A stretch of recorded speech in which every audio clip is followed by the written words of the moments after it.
오늘 우리에게 주신 말씀은 마태복음 9장 35절에서 38절 말씀입니다. 마태복음 9장 35절에서 38절 말씀입니다.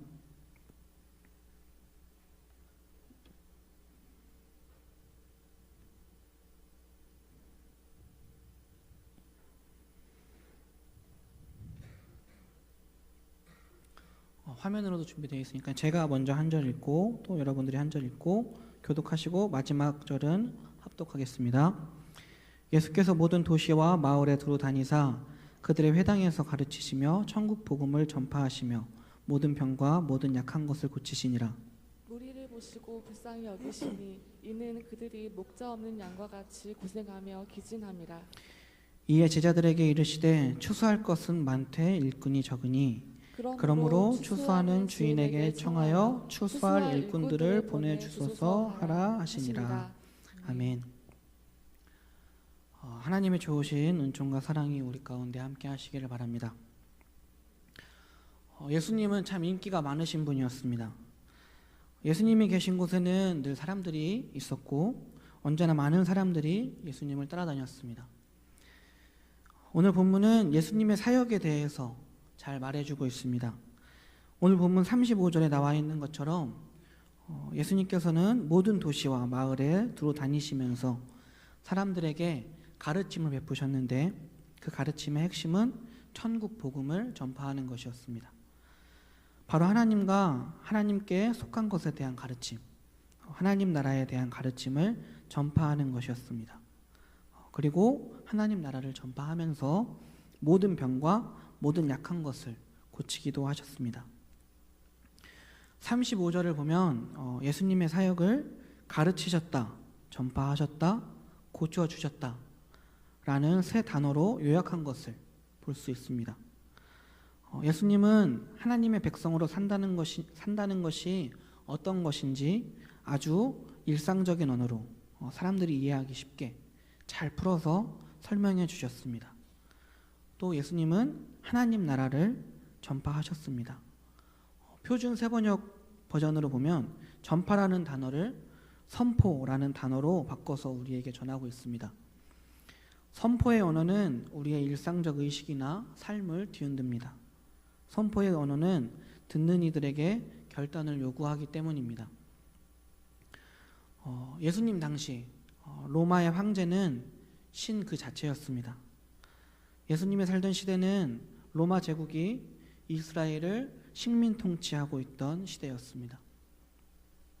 이스라엘 사람들은 당시에 로마 황제 또 로마의 병사 군인들의 말 한마디면 이스라엘 사람들의 목숨은 사라질 것들이었습니다. 그런 세상에서 하나님의 나라를 꿈꾼다는 것은 그야말로 불온한 일이었습니다. 지금 우리는 하나님 나라라고 하면 천국으로 생각하기 쉽고 또 사후에 가게 될 장소적인 개념으로 생각합니다.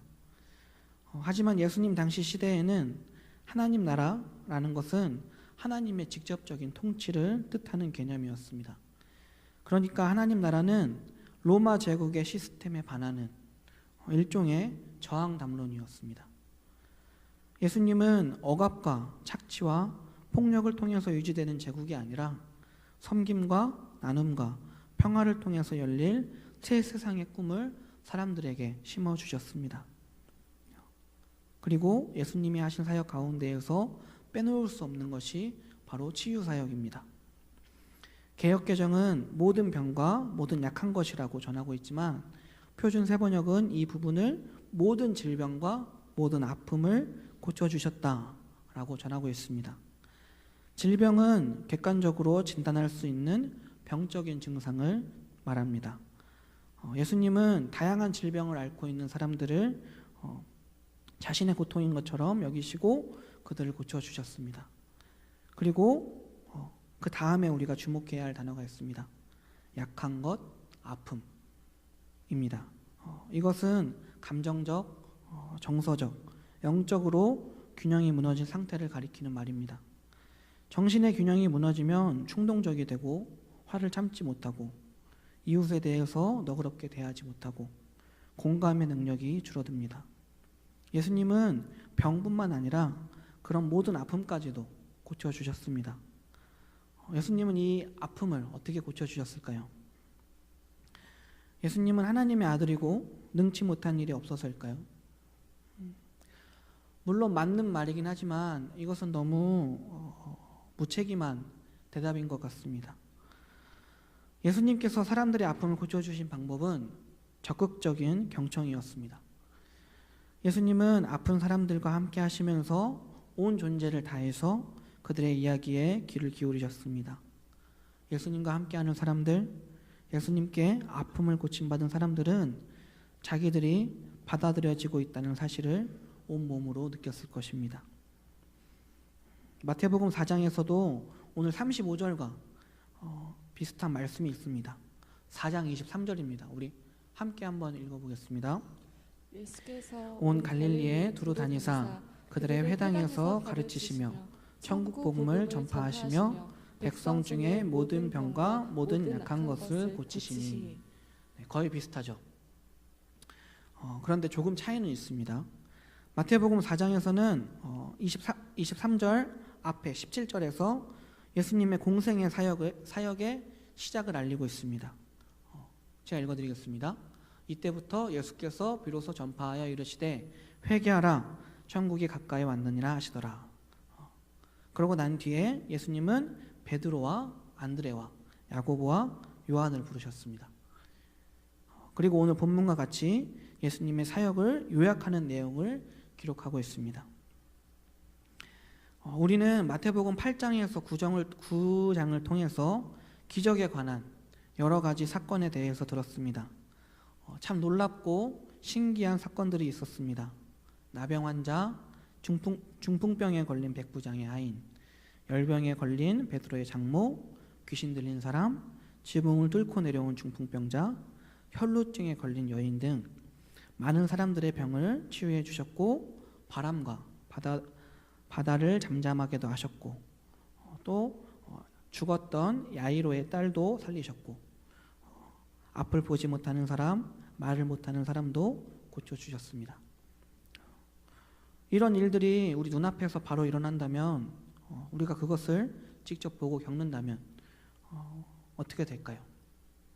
아마도 우리는 바로 예수님 앞에 무릎을 꿇고 우리의 모든 것을 다 내려놓고 예수님을 따라다닐 것입니다. 그만큼 기적과 이적은 참 놀랍고 신비하고 매력적입니다. 기적과 이적을 경험하거나 본 사람들은 그것에 매료됩니다. 우리는 어떤 영적인 체험을 하게 되면 그 경험은 너무 놀랍고 신비한 일이어서 마치 그 경험이 전부인 것처럼 말하고 행동합니다. 방언을 받았다. 기도하던 기도의 응답을 받았다. 어떤 놀라운 성령의 임재하심을 경험했다. 물론 감사하고 기뻐할 일입니다. 하지만 그런 경험들이 말씀을 넘어설 수도 있다는 말입니다. 예를 들어 어떤 사람이 또 어떤 목사님이 혹은 어떤 전도사님이 치유의 은사가 있다고 하면 그 사람을 따라다니는 사람들을 볼 수 있습니다. 따라다니는 사람들에게도 각자 나름대로의 간절함이 있어서 그 사람을 따라다니는 것이겠지만 누군가에게 어떤 능력이 있다고 하면 말씀의 분별은 생각하지 않고 기적이라는 것 자체에 너무 쉽게 넘어가는 것이 우리의 현실이라는 것입니다. 제가 갑자기 왜 이런 말씀을 드릴까요? 당연히 오늘 말씀이 말하고 있는 바를 전하기 위해서겠죠. 오늘 말씀은 예수님 사역의 핵심이 천국 복음을 전파하는 것이라고 분명히 말하고 있습니다. 예수님께서 오신 목적은 하나님 나라를 전파하는 것이고 이것이 예수님 사역의 핵심입니다. 앞선 8, 9장을 통해서 여러 가지 기적에 대해서 듣고 살펴보았지만 기적을 행하신다고 해서 기적 자체가 예수님 사역의 초점이 아니라는 것입니다. 다시 말하면 기적과 치유는 말씀을 위해서 있는 것이긴 하지만 기적과 치유 자체가 예수님을 믿게 만들거나 좀 더 나은 신앙으로 가는 것은 아니라는 말입니다. 이것은 누가복음 16장에 나오는 부자와 거지 나사로의 비유에서도 잘 나타납니다. 함께 한번 읽어보겠습니다. 이르되 그러면 아버지여 구하노니 나사로를 내 아버지의 집에 보내소서. 내 형제 5이 있으니 그들에게 증언하게 하여 그들로 이 고통받는 곳에 오지 않게 하소서. 네, 계속 읽어주세요. 아브라함이 이르되 그들에게 모세와 선지자들이 있으니 그들에게 들을지니라. 이르되 그렇지 아니하니이다. 아버지 아브라함이여 만일 죽은 자에게서 그들에게 가는 자가 있으면 회개하리이다. 이르되 모세와 선지자들에게 듣지 아니하면 비록 죽은 자 가운데서 살아나는 자가 있을지라도 권함을 받지 아니하리라 하였다 하시니라. 아멘. 부자가 지옥에 갔을 때 아직 죽지 않은 형제들이 생각나서 그들에게 죽은 자가 살아나 복음을 증거하면 반드시 믿을 것이라고 말하지만 그런 기적도 결국은 말씀을 증거하는 사람들의 말을 듣지 않으면 아무런 소용이 없다고 말합니다. 우리는 이것을 기억해야 합니다. 일반적으로 우리가 기적을 체험하면 더 잘 믿을 수 있을 것 같고 기적을 경험한 사람들의 간증을 들어보면 그 사람들의 신앙은 정말 좋아 보이기도 합니다. 그래서 우리는 나에게도 그런 기적이 일어나길 바라고 또 기적 이야기에 혹하기도 합니다. 그러나 성경은 그렇게 말하고 있지 않습니다. 기적 때문에 구원받는 것이 아닙니다. 이것은 예수님을 따르던 사람들만 보더라도 분명히 나타납니다. 예수님을 따르던 사람들은 분명히 많았습니다. 예수님이 어딜 가든지 인산인해를 이루었습니다. 그런데 예수님이 로마의 군병들에게 잡히고 나서는 어떻게 되었습니까? 바라바와 예수님 중에 누굴 풀어주냐고 했을 때 사람들은 누굴 택했습니까? 예수님이 십자가를 지고 골고다를 올라가실 때, 십자가에 달려 돌아가실 때 기적과 이적, 치유를 경험했던 사람들은 다 어디로 갔습니까? 기적을 경험했던 수많은 무리들은 어디에도 없었습니다. 많은 신학자들과 목회자들은 예수님의 공생의 사역의 중점은 제자를 키우는 것이었다고 말합니다. 무리가 여러 가지 개인적인 목적을 가지고 따르는 사람이라면 제자는 자신의 뜻을 내려놓고 예수님을 따르는 자, 자기를 부인하고 자신의 목적보다 하나님의 목적을 이루려고 노력하는 자라고 할 수 있습니다. 예수님은 이러한 제자들을 양육하기 위해서 공생의 대부분을 제자들과 함께 먹고 마시면서 지내셨습니다. 예수님의 사역들, 배고픈 사람들을 먹이고 죽은 사람을 살리고 병을 고치고 귀신을 내쫓는 사역들을 제자들로 하여금 지켜보게 하셨습니다. 그리고 몇몇에게는 물 위를 걷는다든지 변화산의 사건을 경험하게 한다든지 하는 특별한 경험도 하게 하셨습니다. 이것은 제자나 무리나 사실 별반 다를 것이 없는 일이었습니다. 하지만 예수님은 특별히 제자들을 위해서 하나님의 말씀을 더 깊게 자세하게 설명해 주셨습니다. 그래서 제자들은 무리가 아니라 제자가 될 수 있었습니다. 다시 오늘 본문으로 돌아오면 예수님께서 복음을 핵심으로 가르치신 것, 사람들에게 복음을 듣게 하기 위해서 기적을 보여주신 것의 이유에 대해서 이렇게 말씀하고 있습니다. 무리를 보고 불쌍히 여기시니 이는 그들이 목자 없는 양과 같이 고생하며 기진함이라. 왜 오늘 본문은 당시 하나님을 믿는 유대인들이 목자 없는 양과 같이 고생하며 기진한다고 했을까요? 많은 사람들은 오늘 본문에 나오는 목자 없는 양처럼 이라는 단어가 주후 70년에 예루살렘 함락으로 나라를 잃어버린 사람들의 처지를 반영하고 있는 것이라고 말합니다. 마태복음에 쓰여졌을 때가 이때입니다. 일리가 있는 말입니다. 하지만 예루살렘 함락 직전이라고 해서 함락 이전이라고 해서 사람들의 삶이 더 살기가 좋았던 것 같지는 않습니다. 예수님 당시에 팔레스타인은 아픔의 땅이었습니다. 대부분의 사람들이 기본적인 의식주의 문제조차 해결하기 어려웠습니다. 그리고 이것은 비단 팔레스타인의 문제가 아니었을 것입니다.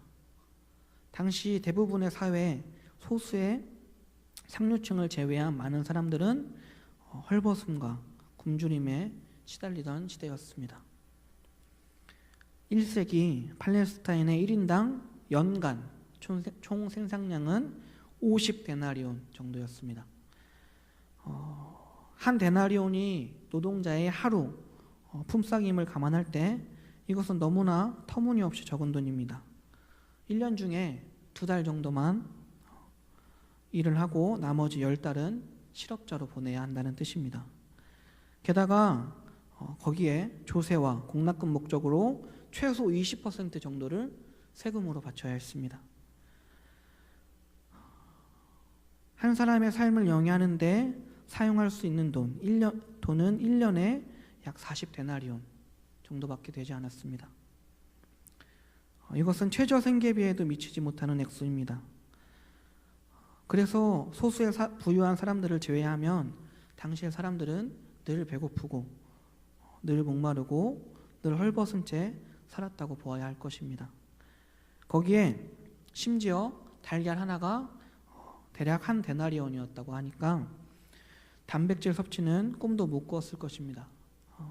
만성적인 굶주림과 영양실조에 시달렸으니 병에 대한 면역력이 없었을 것이 당연합니다. 또 그뿐이 아닙니다. 당시 유대인들은 그들이 세운 지도자들에 의해서 착취당하고 버림을 당하기 일쑤였습니다. 예수님이 목자가 없다고 말씀하신 것은 당시 유대교 지도자들이 같은 민족인 이스라엘 사람들을 양처럼 돌보기보다는 자신들의 이익을 위해서 이용하려고만 했기 때문입니다. 예수님의 치유사역과 굶주린 머리를 먹이신 것은 이런 배경에서 이해해야 합니다. 미래에 대한 희망조차 담보 잡힌 사람들에게 필요한 것은 삶의 방편이 아니라 삶의 이유였습니다. 예수님은 고생에 지쳐서 힘이 빠진 사람들, 피해의식 속에서 평생을 살아가는 사람들을 일으켜서 새로운 역사의 주체로 세우려고 하셨습니다. 할 일은 많은데 그 꿈을 가슴에 품은 사람은 많지 않았습니다. 그래서 탄식하듯이 말씀하십니다. 이에 제자들에게 이르시되 추수할 것은 많되 일꾼이 적으니. 예수님의 이런 절박한 마음은 오늘이라고 해서 다르지 않을 것입니다. 1세기 팔레스타인에 비하면 오늘의 우리는 지나칠 정도로 물질적 풍요를 누리면서 삽니다. 먹을 것이 지천에 널렸고 옷장에는 옷이 넘칩니다. 그럼에도 불구하고 사람들은 늘 욕구 불만에 시달리고 허무함을 느낍니다. 다른 사람들의 이야기를 듣거나 공감은커녕 서로를 끊임없이 비방하고 의심합니다. 지금 우리 사회는 신뢰의 위기에 빠져 있습니다. 신뢰는 한 사회의 토대인데 이게 지금 무너지고 있는 것입니다. 국민들의 삶의 질을 높여야 하는 정치는 오히려 끊임없이 혼돈을 만들어내고 있습니다. 사람의 사람다움이란 타인의 고통에 공감하는 능력이 있는데 타인의 고통을 조롱하는 이들이 점점 늘어나고 있습니다.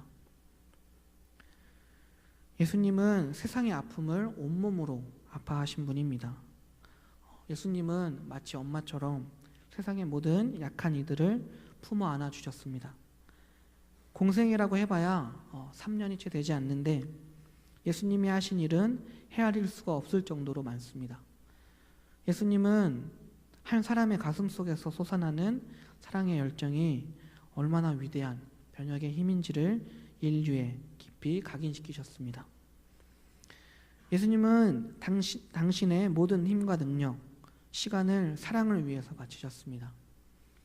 하지만 거기에는 한계가 있었습니다. 돌봐줘야 할 사람은 너무나 많은데, 너무 넘치는데 돌볼 사람은 너무나도 부족했습니다. 그래서 예수님은 정말 간절히 누군가가 당신의 일에 동참해 주기를 기다리고 계십니다. 그래서 하소연하듯이 말씀하십니다. 추수할 것은 많은데 일꾼이 적다. 예수님의 탄식이 들려옵니다. 우리는 하나님의 형상대로 지음받았습니다.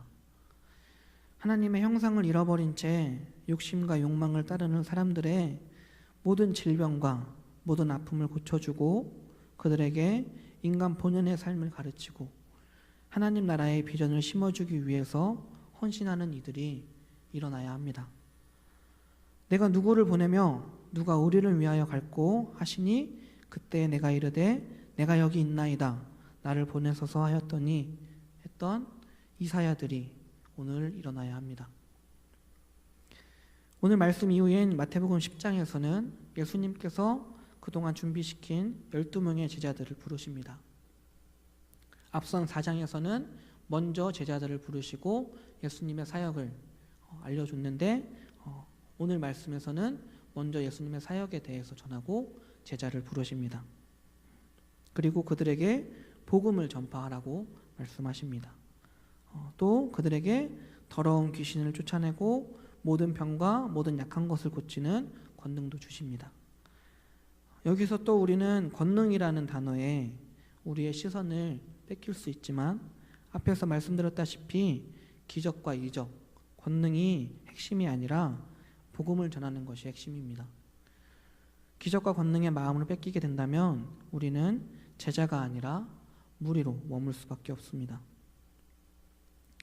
우리가 참 제자, 참 기독교인이 되려면 우리 안에 흔들리지 않는 중심, 즉 말씀이 있어야 합니다. 말씀을 늘 가까이 하시길 바랍니다.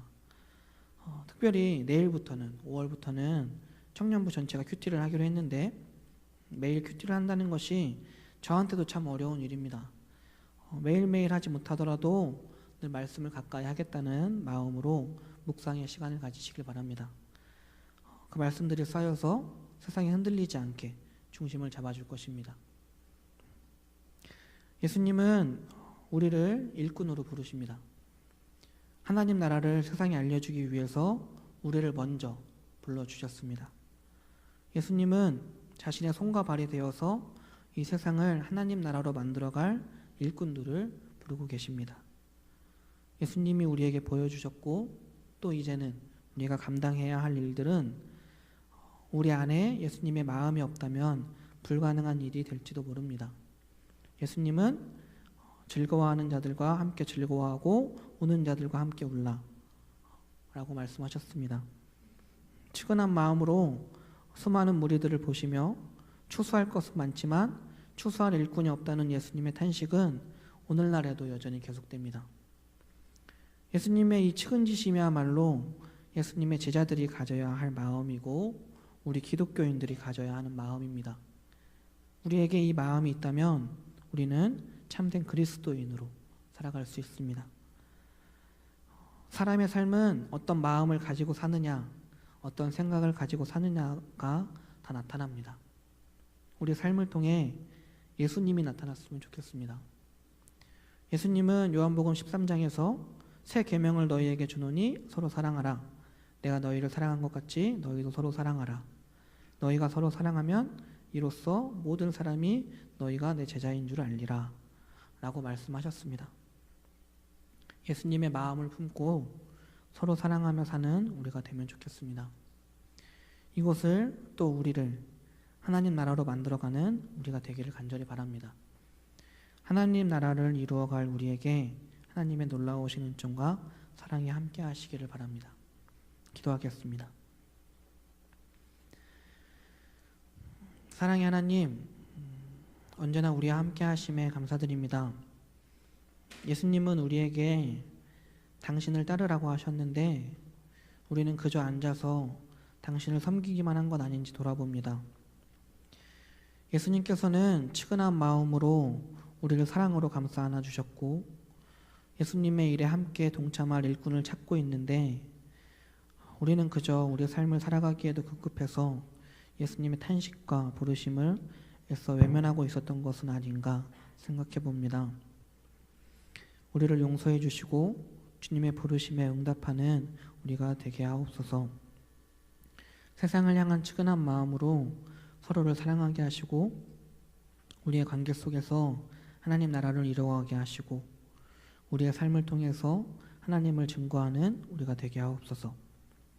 우리에게 힘과 용기를 주셔서 세상 속에서 밝게 빛나는 참된 그리스도인으로 작은 예수로 살아가게 하옵소서. 우리를 사랑하시는 예수님의 이름으로 감사하며 기도드립니다. 아멘.